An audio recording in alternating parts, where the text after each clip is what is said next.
Today I'm going to show you how to use your DJI Mini Receiver with both microphones with your iPhone.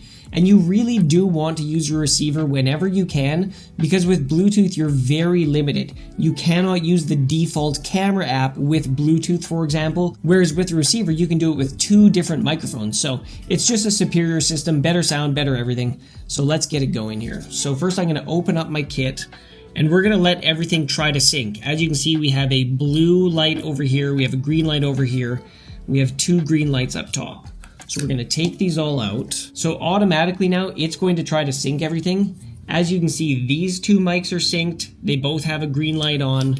But this one here is not synced. It has this flashing blue light. I know these probably don't show up as well on video, but it's very easy to see in person. So I'm going to hold the link button on this first mic here.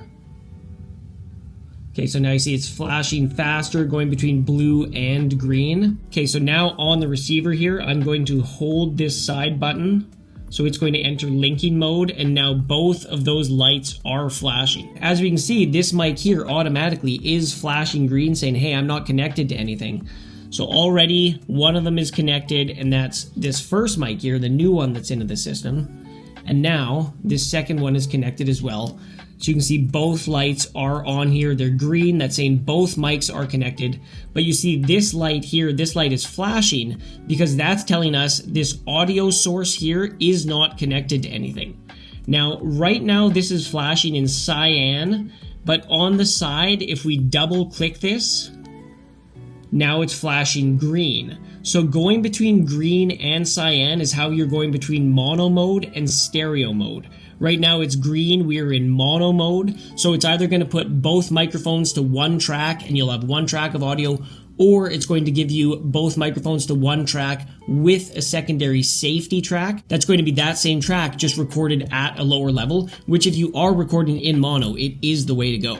But if you're in a situation where you're using two different microphones, it really doesn't make any sense to be recording in mono because you can make a stereo track into two mono tracks just by splitting it up. So really, I don't see too many benefits. But anyways, now this is telling us it wants to be connected to something. So you can see right here, I'm just going to plug this into my phone, not doing anything else. So that has stopped blinking.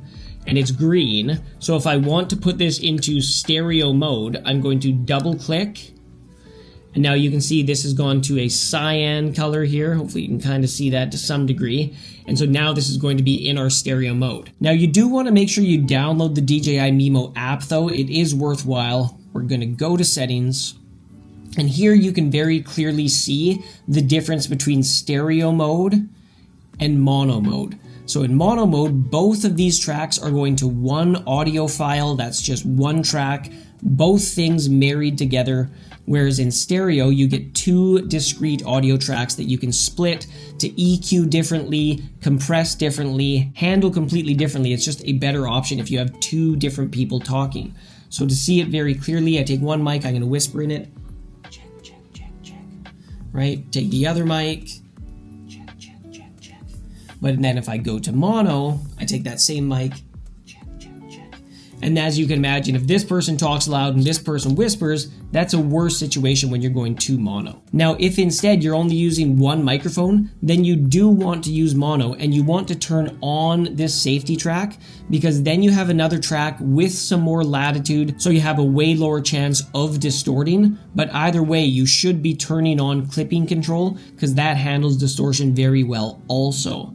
Now there's other settings here, auto off, auto on off with camera, a low cut filter, transmitter can actually turn this thing on and off. You can turn the mic LED on or off using that. And then you see here power button for noise cancellation. So this is noise cancellation built right into the system. You press the power button on the transmitter and you can see right here that went on and now we have noise cancellation going on.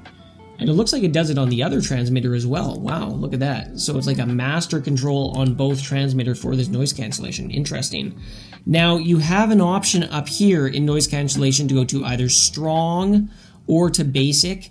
I would recommend basic unless you're in a very noisy environment. Strong is a little strong. It's going to introduce some distortion, and I'd rather have that option in post to add as much noise cancellation as I want. But the basic is quite minimal, does a good job with minimal effect on the track itself. And then keep in mind there's one more setting you want to be aware of, and that's this wheel, and that's how you can real time add or subtract gain from the signal. So if everyone's very, very quiet and you think the signal's not going to be enough, you can go ahead and boost this either 6 or 12 dB up, or if people are way louder than you thought they were going to be, you can turn that down either 6 or 12 dB. Nice feature to have, and that's going to be on the receiver at all times.